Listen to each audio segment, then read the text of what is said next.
Hello everyone, welcome to History and Culture.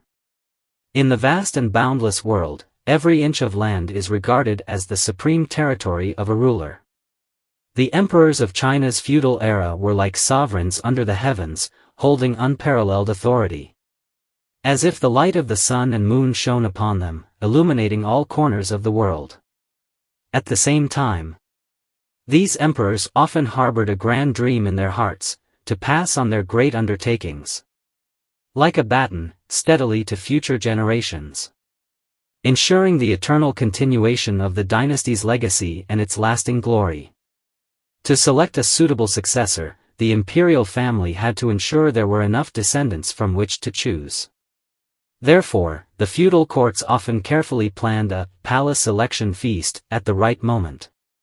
This selection was not only an important decision for the future successor but also a crucial part of the entire political operation of the dynasty. Historically, most emperors would select women who were both beautiful and of noble background to enter the palace, as potential concubines. However, in many of China's dynasties, the Ming Dynasty's palace selection system was somewhat unique.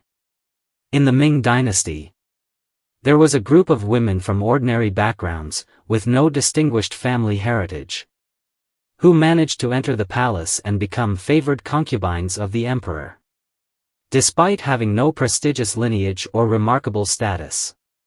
These women managed to secure a place in the emperor's heart. So why did the Ming Dynasty choose these ordinary women as concubines? What was the nature of their selection system? These questions hide a rich historical context and profound political motivations. According to historians, Zhu Yuanzhang, the only self-made founding emperor in Chinese history, rose from a humble background as an orphaned cowherd to establish the Ming Dynasty and reign supreme over the empire. The establishment of the Ming Dynasty was not only a symbol of his personal struggle but also the rise of a new dynasty. However, even after Zhu Yuanzhang ascended to the throne, he still faced a severe issue: how to consolidate his imperial power and ensure that the newly established dynasty could flow on like a river, enduring for millennia. Zhu Yuanzhang keenly realized that many dynasties fell into decline due to interference from the maternal and marital relatives of the emperor, known as external relatives. These external relatives often intervened in state affairs when the emperor was young and had not fully grasped power, or when the emperor was weak and lacked ability. They cleverly built their own networks of influence both within and outside the palace, gradually taking control of the state's power. Historically, the decline of many dynasties was caused by such interference, which led to internal power struggles and family feuds, eventually plunging the once glorious dynasty into ruin. To prevent external relatives from interfering in politics, many emperors adopted various countermeasures. Emperor Wu of the Han Dynasty was a typical example. After confirming that Lu Fuling would become the crown prince, Emperor Wu made a shocking decision to have Lu Fuling's biological mother, Lady Zhao of the Gouwu clan, executed. This action was not driven by hatred for Lady Zhao but by Emperor Wu's deep understanding that unless the power of the external relatives was eradicated from the root, these forces would inevitably hinder imperial authority and influence state affairs. Therefore, Emperor Wu made a decisive and ruthless decision, attempting to carry out a thorough purge to eliminate the threat of external relatives interfering in politics. However, such extreme actions often led to even greater conflicts and could result in a series of irreversible consequences. So, is there a strategy that can effectively curb the power expansion of the imperial consort family while avoiding extreme and radical measures? Throughout history, Ming Taizu Zhu Yuanzhang provided his answer. He did not resort to violent means, but instead, through a cleverly designed system, he sought to restrain the power of the imperial harem and consort families. This system is detailed in the Ming history, biographies of empresses and concubines. In the first year of the Hongwu reign, Zhu Yuanzhang instructed the compilation of an important classic known as the Emperor's Ancestors' Instructions, which systematically outlined the regulations for managing the imperial harem and can be considered the golden rule of harem management. In this text, Zhu Yuanzhang placed great emphasis on how to select women for the imperial harem and established a series of ingenious regulations. It is said that in the Ming Dynasty court selection system, the emperor typically chose women with noble character and pure family backgrounds to join the harem.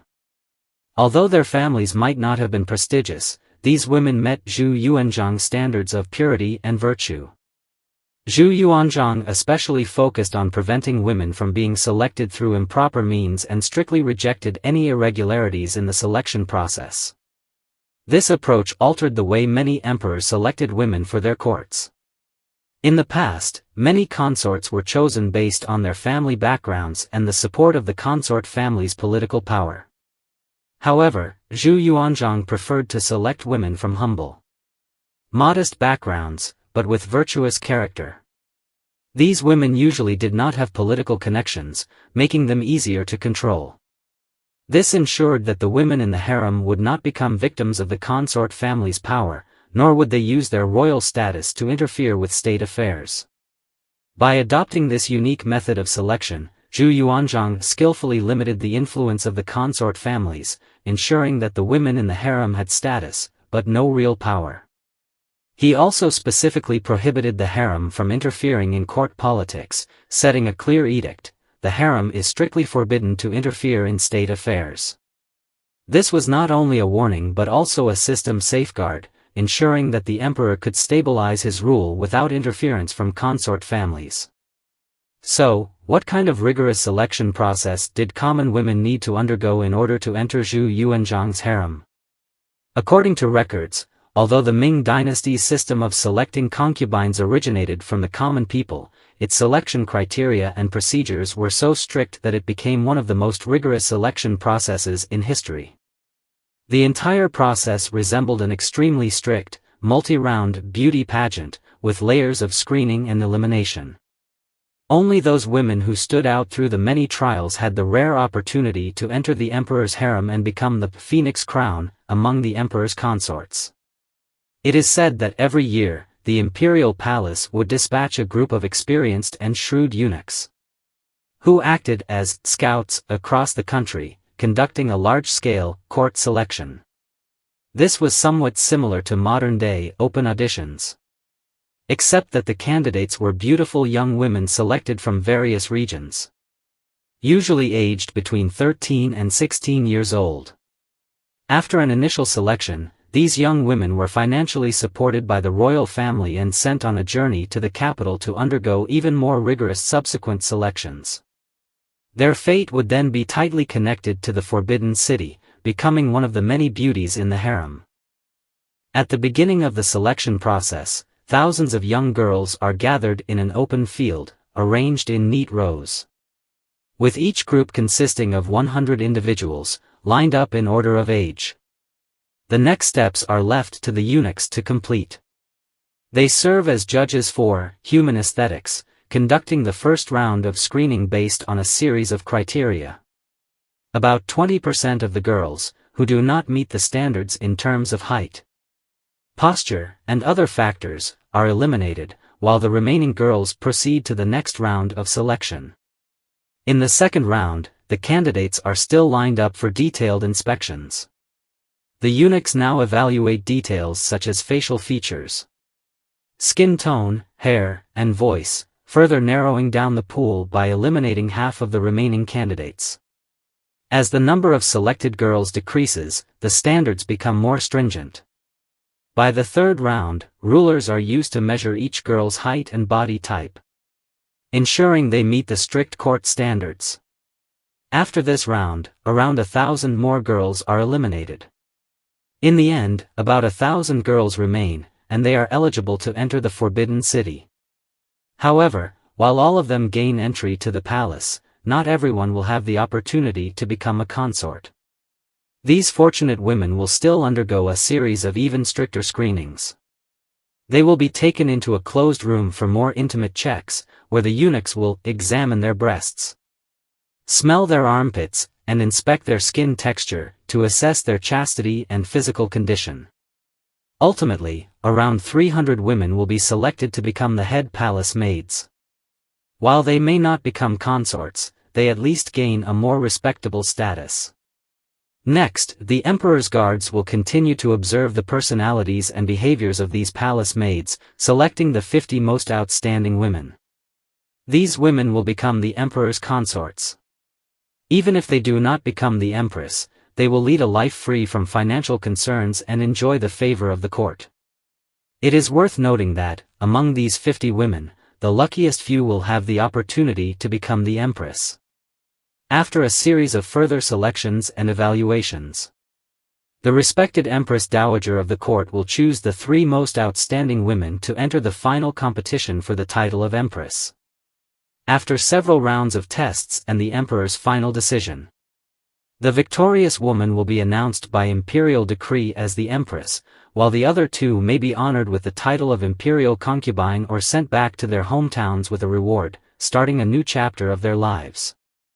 Most of these women will adopt an otherworldly attitude, looking down upon ordinary life, refusing to marry commoners, and choosing instead to live a noble life on their own.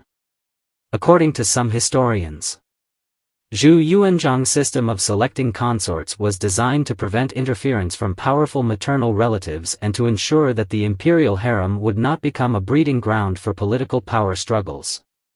By strictly screening women from the general populace and avoiding ties with powerful families, he successfully curbed the expansion of the influence of maternal relatives, thus maintaining the relative stability of the Ming Dynasty.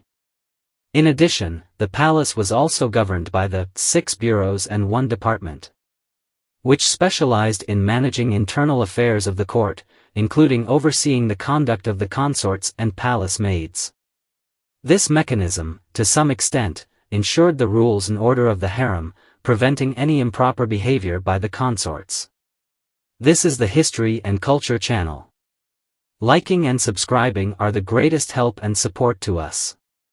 Thank you everyone and see you in the next time.